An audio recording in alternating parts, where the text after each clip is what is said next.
So last year, I get a picture of him on December the 12th. It's working the same scrape, same moon phase, same everything. He's 1 day apart. So you can imagine what I took my vacation off this year. Do you pay attention to annual patterns, like where bucks are hitting scrapes at certain times and like the next year being on those days? Oh, yeah. Okay. Yes, sir.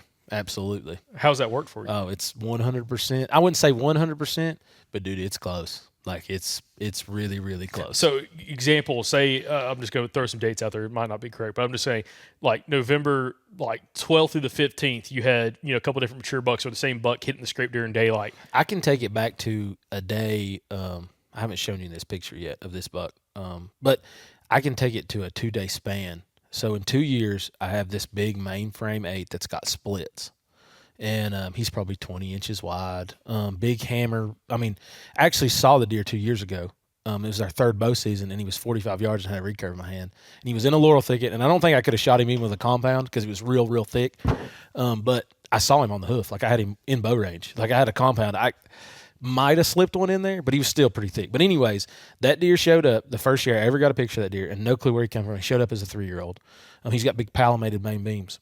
He shows up December the 11th was the first picture I had of that deer, and he was cleaning the scrape out.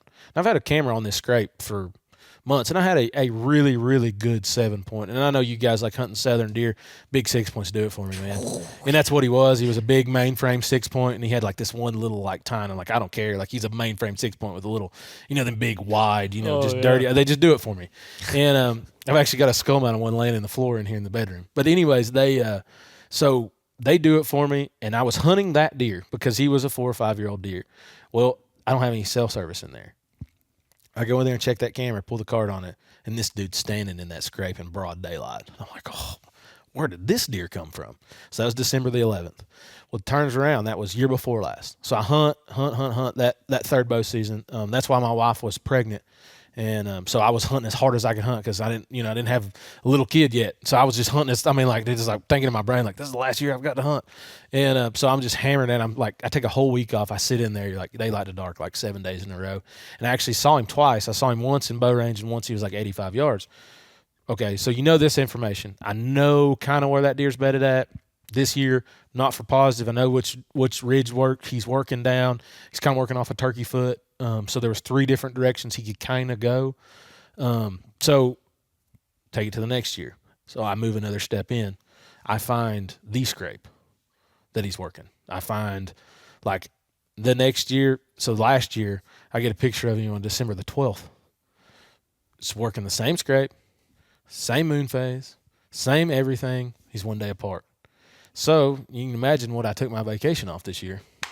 I was about to say, I guess I know where you're going to be on December 12th. Yes, sir. I will be in a. I'm going to wait for that phone call or that text around that's right. 11th, 12th, 13th. I'm telling you, he blew up from 3.5 to 4.5, and I think he was 4.5 last year.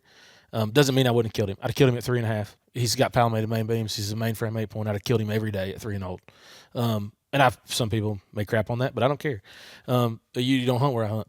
You don't get that opportunity every day. But he's got like inside flyers and forks and splits. And see, that's like a weird thing around here. Most of your deer, you can look laying here on the table, there's not many deer with weird characteristics. They're very solid, main. So that's one thing that got me real. He had that inline sticker. But anyways, going back to those scrapes. So if he's going to show up on December the 11th, December the 12th, I'm going to be sitting there on that week. I took off a vacation for that week alone. And I'm going to sit right there and I'm going to kill that deer, 100%. Like, if I can sit there and I've got the weather and got the wind, I will get an opportunity on that deer. And see, now this year, the way they've changed our season, it's going to be rifle season.